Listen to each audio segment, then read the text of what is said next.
This Guy's Garage. Like and subscribe. We have with us Dr. Joan Durand as a professor of University of Manitoba, appearing on her own behalf.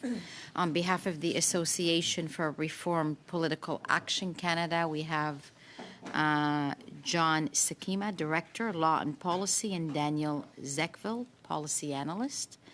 And on Zoom, we have representing Canadian Coalition for the Rights of Children, Dr. Kate Butler, past chair. Bienvenue à vous tous. Welcome to all of you.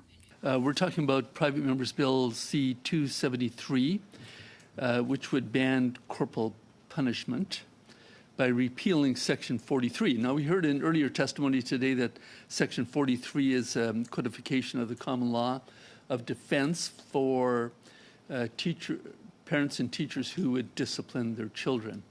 And Mr. Zekveld, in your testimony, you quoted from paragraph 62 of the Supreme Court of Canada decision of 2004, which actually upheld the constitutionality of Section 43. And I'm just going to reread one sentence from there and ask you to comment on it. And this is what the Chief Justice said. The reality is that without Section 43, Canada's broad assault law would criminalize force, falling far short of what we think of as corporal punishment, like placing an unwilling child in a chair for a 5-minute timeout, close quote, or to use the example from the lively exchange between my colleague, Mr. Caputo, and the sponsor of the bill, Mr. Julian, a gentle slap on the wrist. That would be criminalized given the broad wording of Section 265 of the Criminal Code. So do you comment on that? Are we casting the net too widely by eliminating Section 43 defense altogether? Yeah, thank you for that question. Certainly, we would say that it would, cast the net too widely to repeal Section 43 altogether. The Supreme Court has defined what kind of discipline would be allowable under Section 43, and that allows parents to use some corrective force to a child, but force that is not abusive, not done in anger, but is done for the benefit of the child ultimately. Thank you for that answer. Now, I'm reading from a report that you have submitted, I believe, to the Senate Standing Committee on Legal and Constitutional Affairs, studying this topic, or maybe one of the predecessor bills that would ban Section 43. And you had, in your recommendation 3, you said that perhaps we could add a Section 43.1, which would essentially codify the limitations that the Supreme Court of Canada stated around Section 43. And as you heard in earlier testimony today, after that Supreme Court of Canada decision, Parliament never got around to changing anything to Section 43. So perhaps you could comment on the expansion that you propose by adding a 43.1 for clarification. So I think this ties in to a point that Mr. Caputo was making about part of the disagreement at the Supreme Court, which I think was largely about who should be clarifying the law, not necessarily that corporal discipline should not be permitted at all. Maybe I'll just run through that really, really quickly. Justice Binney, so we have 6 of 9 judges agreeing that this is constitutional. Justice Binney agrees in the result that it is constitutional for parents, so now we're at 7 out of 9. Justice Arbour says this isn't much to go on here. This is on its face too vague, and on its face would permit severe discipline of children, severe use of force, and it should be Parliament that clarifies that. So that was Justice Arbour's position, is we shouldn't be going through and saying, here's all the things it does not allow. That should be for Parliament. Let's send it to Parliament and let them fix it. So that was much more about the relationship between courts and Parliament behind Justice Arbour's dissent. And likewise with Justice Deschamps, as Mr. Garrison rightly pointed out, Justice Deschamps said the Supreme Court is asked to rule on the constitutionality of this provision, not to reinterpret or basically amend the provision to make it constitutional. But that's what the court did, and we can discuss whether that should have been Parliament. And I think there's it's helpful in certain ways to have that actually embedded in the statute for clarity. But that's really what the Supreme Court did, and Justice Deschamps is recognizing that, right? And so again, the 2 of the 9 judges, I think what's behind much of their dissent is not that there should be not any form of corporal discipline at all permitted, but whose job it is to remedy provisions that on their face are not precise enough. Good. Well, thank you for that. I'm going to ask if you could submit your proposed section 43.1 to this committee for us to consider. Now, moving on, I'm reading from briefing notes prepared by our Library of Parliament, our very competent analysts, and they're talking about the disagreement between research, conflicting research about whether or not corporal punishment is helpful or hurtful. And they state this, quote, two main criticisms that research on the negative effects of corporal punishment does not adequately distinguish between physical punishment and physical abuse. So I wonder if you could comment on that briefly. Yeah, so first of all, I'll note that we have submitted a written submission to this committee as well, so that has the recommendation. To comment on that question briefly, I would point to a couple of the studies that we also reference in our written submission, which you should be receiving shortly. I'd point to footnote number 3, which has a couple studies that explain some of the methodology used in research and and how those issues get conflated. There's also a study reference there by advocates that supports us. Thank you very much, Mr. Zechfeld. There is broad agreement among all parliamentarians and Canadians that children are among the most vulnerable population in our country and must be protected. And that again, I would hope would be a very strong consensus that we must do our utmost to eliminate any violence towards them, whether it's physically, psychologically, mentally, or otherwise. And I take at face value that that is the objective of this bill. I also think that through the questions that we've heard thus far, that as a result of the Supreme Court of Canada's decision back in 2004, that Section 43 of the Criminal Code, which codifies a statutory defense when someone is charged with assaulting a child, that there have been further interpretations on the extent to which that defense might apply to someone. And so what I'd like to do in my remaining minutes is really focus on where I think there is a lively debate about whether or not any physical force is appropriate or justified to protect the child and others, including themselves, that they may harm for a variety of reasons. And so as I interpret the Supreme Court of Canada's decision, what we are really talking about are children between the ages of 2 and 12, where the force is reasonable in the circumstances, to use the language of the Supreme Court, and further where the reasonable exercise of that force is trifling and transitory.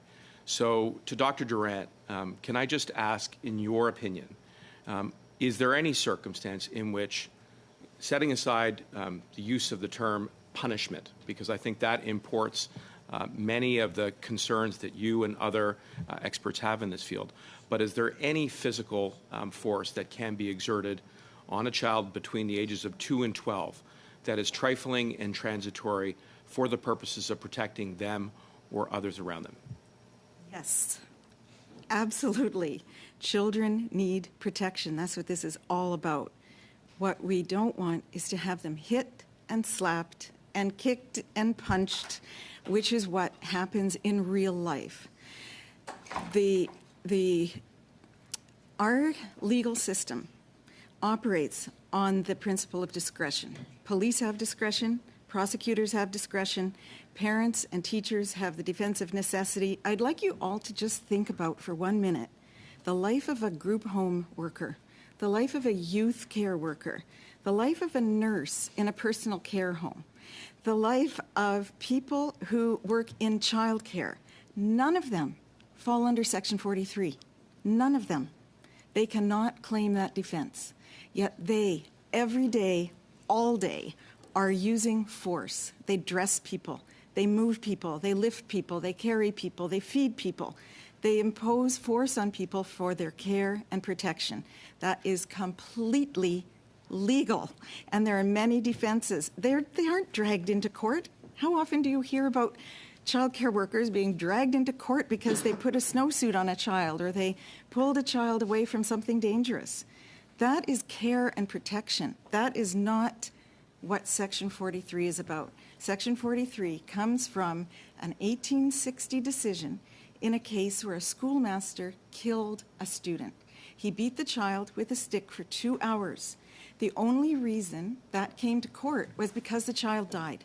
That would have otherwise been fine. So, he set the Dr. limit Durant, at killing the child, and we're fortunately moving that yardstick. So thank you for that clarification. Would you agree that a full repeal would further create ambiguity to parents and teachers through the removal of what is now not only a codified defense, but a codified defense as upheld constitutionally by the Supreme Court of Canada in a way that I think you very compellingly explained does not apply to workers? And I just want to say that what you have described is the polar opposite of what I believe to be the genesis of the Truth and Reconciliation call to action for a full repeal, which was, of course, an evil, sadistic punishment, torture that was visited upon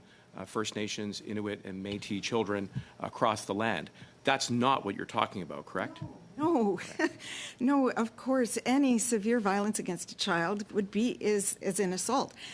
If you're worried about this, I'd like to ask you, has that child turned 2, or are they turning 2 tomorrow? If they're turning 2 tomorrow, that is already against the law. 18-month-olds, anybody below 2 years Time's up. cannot be hit in any way. That is already against the law, as is hitting a child in frustration. Thank you. I just don't understand why somehow we're having a debate today about how much violence against children is acceptable when we don't have that debate about anybody else in our society. So maybe, Dr. Butler, I'm asking you an impossible question, but it's a frustrating question for me this morning. It's a frustrating one for me, too. I believe that when we tell children that corporal punishment is still legal in Canada, we're saying that their humanity is valued less than adults, that our convenience trumps their rights, that they have to bend their self-expression to the will of adults. Canada ranks very lowly in their peer countries in awareness of children's rights. And so corporal punishment is both a symptom and a cause in that regard. So I'll pause there because I know Dr. Durant has something to add to this as well. But yes, I agree with you. We are not sending the right message to Canadian children that we value their rights.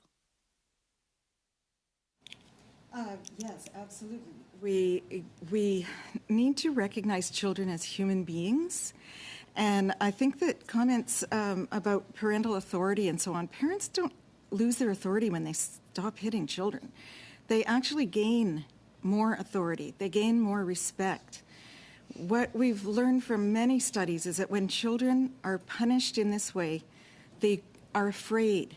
They become dishonest. They start to distance themselves from their parents. They don't go to their parents when they have problems because they're afraid of them. We need to help parents reduce the fear and strengthen the relationship. In other countries, there has been so much effort put into supporting parents. We need to do that in Canada. We value families. Families are the center. They are the center. Families are precious. I am a parent. I am a member of a family. And families are the source of population health. And the ultimate predictor of health is trust and attachment between parent and child. When we start hitting them, we start to erode that and we destroy that. We need to focus on building attachment, building strong families, building strong parent-child relationships, and that's what I do every day of my life. And when parents ask me, what do I do instead, I realize how poor a job we have done, that we can't come up with a better solution than hitting. Hitting is the training ground. Corporal punishment is the training ground for coercive control, and I think we all need to give some thought to the resentment, hostility, and anger that's building up in children that can't be expressed, but very well could be when they're caring for us. I think a lot of elder abuse is rooted in the experiences that children had when they were young, and that comes back to haunt us. It also, we know clearly that children who are physically punished are more likely to bully, more likely to engage in dating violence, and more likely to engage in intimate partner violence. I will never forget a woman who told me, you know, when I was a child, my father would hit me and tell me, I do this because I love you.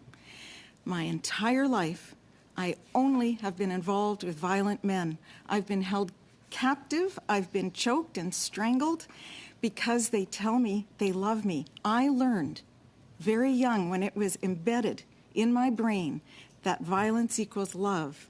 That set me on a pathway where that has been my entire life. We've got to come to terms with this and realize what we're actually talking about. We're talking about using violence to coerce children. We're not talking about protection. We're not talking about putting them in car seats. We're not talking about pulling them out of traffic. Oh my God, we do that every day. We do that all the time. And if we're worried about that, we should think, okay, the Supreme Court said, Section 43, no punishment of children under 2. Have we seen? Those are the children most likely to be hit, actually, because, well, we all know why. They're very active and they don't have much language. So have we seen a rush of parents into the courts of children under 2? Have we seen a rush of apprehensions of children under 2? The Supreme Court also said that hitting a child in anger or frustration is now against the law. How many parents are hitting children when they're not frustrated? Have we seen a rush of frustrated parents being pulled into the courts? No. These are all red herrings. We're talking about a principle, and the Committee on Justice and Human Rights needs to understand that we are denying children the basic, most fundamental right to protection. And Canada is a laggard. Canada is when I work internationally, which I do a lot, thank you very people much. are I'm going to have to shocked. interrupt. First, I want to say that we've heard a lot today about people being choked or strangled or children being assaulted or killed. And I want it to be clear on the record that these things are already illegal in Canada today. They're already illegal.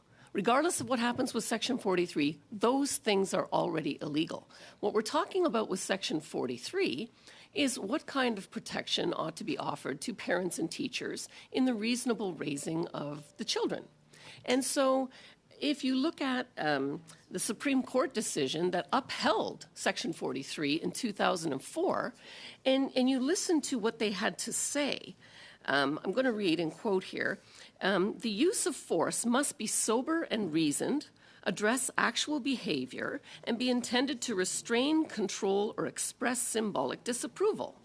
They also noted that the child must have the capacity to understand and benefit from the correction, which means that Section 43 does not justify force against children under the age of 2 or those with certain disabilities. According to the SCC decision, reasonableness further implies that force may not be administered to teenagers, as this can induce aggressive or antisocial behavior. Moreover, force may not involve objects such as rulers or belts, and it may not be applied to the head. So we know that when courts make decisions, they always talk about precedent cases. And they don't just talk about, the law, they talk about the interpretation that people gave on those precedent cases. And so I believe that the Supreme Court's interpretation, which was accepted in the majority, and honestly, from the views that we've heard of the dissenters, even the dissenters, were liking what I just read to you. So my question is for ARPA. Do you think the private member's bill is necessary, considering that the Supreme Court has already upheld this? No, I think obviously the private member's bill would fundamentally change the law. I know there's been some discussion of what other common law defenses would then come into effect. The Library of Parliament's paper on this gives a helpful summary of that, just that there's a lot of vagueness around the de minimis defense, which has not really been applied in this context. The defense of necessity would clearly protect you when you pull a child out of the way of traffic, but would not defend you if you make a child go to a chair or stay in the chair for a timeout. That's the line that, of course, Justice McLaughlin used. And as for the de minimis defense, Justice Arbour, in her dissent, noted that that defense would need appropriate expansion to cover some of the things we wouldn't want to capture. So even in the dissenting opinion, there's recognition that something in the law would need to change, whether through Parliament amending the law or through new judicial interpretations of that defense. So just removing this provision and doing nothing else, I think, does cause problems that the Supreme Court had a view to avoid. And what kind of negative consequences do you expect if this section is repealed? Well, the Supreme Court noted in its judgment the importance to balance, of course, the need of children for safety and their psychological integrity and well-being with their need for family integrity and family cohesion, and that parents would not be subject to reports, investigation, and possibly, although albeit likely rarely, prosecution. Is that something that disrupts the family and is in that way damaging to children? So, having had children myself, and I would say if you have a 3-year-old and you want to get them out the door in the morning, put their shoes on, you may find you have a struggle, and they don't want to put their shoes on, and you can ask them multiple times, but they don't, and you end up having to sort of forcibly get them on your lap and put their shoes on. So these are the kind of forcible restraints that I think people are worried about when they see repealing this section. My daughter is a teacher at a school where as we've heard, there's increasing violence, and students have attacked her when she was pregnant with a knife, things like this. And so being able to, restrain the child, to take the child to the principal's office or something, these are things that are protections for other children as well as the teachers. And so it would be concerning to me to see this repealed altogether. What would be your opinion about that, to John again?